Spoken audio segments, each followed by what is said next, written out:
بسم اللہ الرحمن الرحیم۔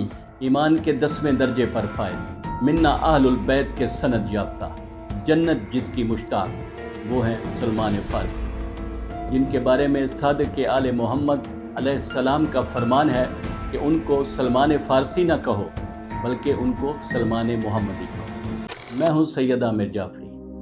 صحابہ کرام میں سلمان کا جو مقام ہے اس کا تقاضا ہے کہ ان کی خدمت میں نذرانہ پیش کیا جائے، جن کے لیے بارگاہ رسالت سے یہ فرمان جاری ہوا کہ سلمان ایسا سمندر ہے جو ختم نہیں ہوتا، ایسا خزانہ ہے جو تمام نہیں ہوتا۔ سلمان ہماری اہل بیت میں سے ہے، وہ حکمت بخشتا ہے، اسے برہان دیا گیا ہے۔ سلمان اسم اعظم جانتے تھے۔ رسول اللہ صلی اللہ علیہ وآلہ وسلم اور امیر المومنین مولا علی علیہ السلام نے انہیں کئی ایسی چیزوں کی تعلیم دی تھی جن کے تحمل کی قوت ان کے علاوہ کسی اور نے نہیں۔ حضرت صادق آل محمد علیہ السلام کا فرمان ہے کہ سلمان نے اول و آخر کے علم کا ادراک کیا۔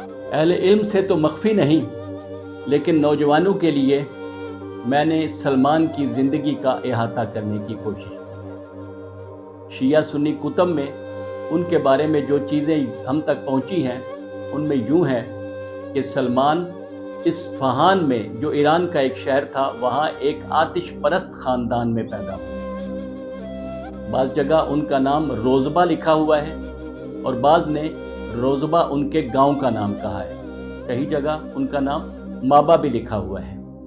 ان کے والد کا نام بوزخشان تھا، جو اپنے علاقے کا سردار اور آتش کدے کا محتمل تھا۔ ایک دن اس نے سلمان کو کسی کام سے بھیجا۔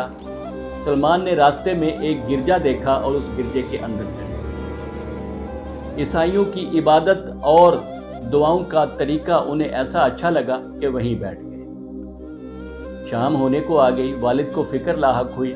اس نے لوگوں کو سلمان کو ڈھونڈنے کے لیے دوڑایا۔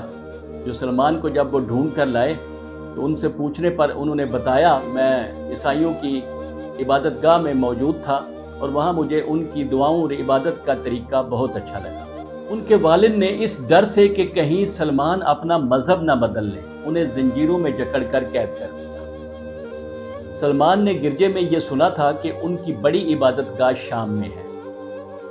سلمان نے کسی نہ کسی طرح اپنے آپ کو زنجیروں سے آزاد کرایا اور ایک قافلے کے ساتھ شام پہنچ گئے۔ شام میں جس پادری کے پاس آپ رہے وہ حضرت عیسیٰ علیہ السلام کی تعلیمات پر کاربند ایک تارک الدنیا قسم کا پادری تھا، لیکن جلد ہی اس کی موت کا وقت آ گیا تو اس نے سلمان کو کہا کہ تم میرے بعد موصل میں فلاں نام کے شخص کے پاس چلے جانا۔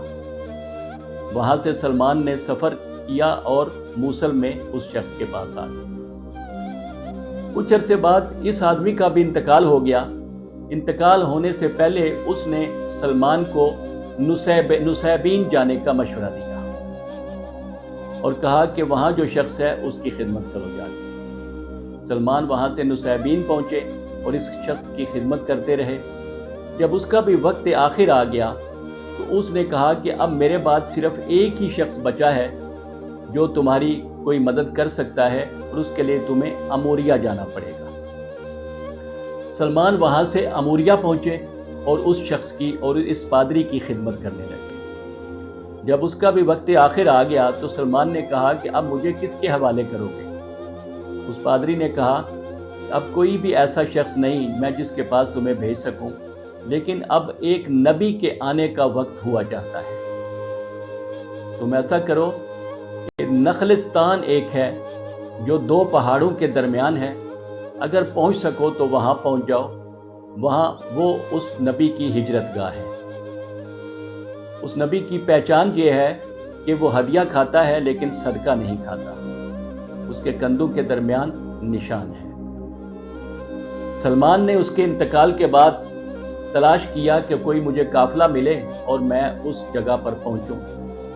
سلمان کو بنو کلاب کا ایک قافلہ ملا تو آپ نے ان سے کہا کہ مجھے اس طرح کے نخلستان میں اگر تم پہنچا دو تو میں اپنے جانور تمہیں دے دوں گا۔ قافلے والے راضی ہو گئے اور جناب سلمان ان کے ساتھ چل پڑے۔ اب یہاں سے جناب سلمان خود روایت کرتے ہیں کہ قافلے والوں نے مجھ پر ظلم کیا اور وادی القرا پہنچ کر انہوں نے مجھے ایک یہودی کے ہاتھ بیچ دیا۔ میں اس یہودی کا غلام بن گیا، لیکن اس یہودی نے بھی کچھ عرصے کے بعد اپنے ایک رشتہ دار یہودی کے ہاتھ مجھے بیچ دیا۔ وہ دوسرا یہودی مجھے لے کر ایک ایسی جگہ پر پہنچا جو ایک نخلستان تھا اور دو پہاڑوں کے درمیان تھا۔ میں نے اس جگہ کو پہچان لیا اور میں اس جگہ پر اس یہودی کی غلامی کرتے ہوئے رسول اللہ صلی اللہ علیہ وآلہ وسلم کا انتظار کرتا۔ بالآخر وہ وقت آ گیا جب حضور صلی اللہ علیہ وآلہ وسلم قباء کے مقام پر پہنچے۔ جناب سلمان کو علم ہوا تو آپ وہاں پر پہنچے اور بتائی گئی نشانیوں کے مطابق انہوں نے آپ کو پہچان لیا۔ پہچاننے کے بعد سلمان نے آپ کی قدم بوسی کی اور آپ کو اپنی پوری داستان سنائی۔ حضور پاک صلی اللہ علیہ وآلہ وسلم نے 300 کھجوروں اور کچھ سونے کے عوض اس یہودی کی غلامی سے انہیں نجات دلائی، اور یوں سلمان مستقل غلامی رسول صلی اللہ علیہ وآلہ وسلم میں آ گئے۔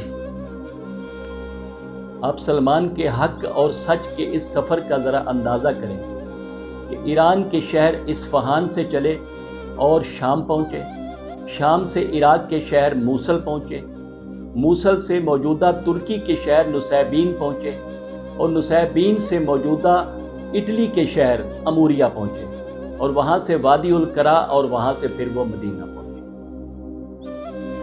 ایک دفعہ مقداد سلمان سے ملنے آئے۔ مقداد نے دیکھا کہ ایک ہنڈیا چولہے پر بغیر آگ کے ابل رہی ہے۔ انہوں نے کہا کہ ہنڈیا ابل رہی ہے۔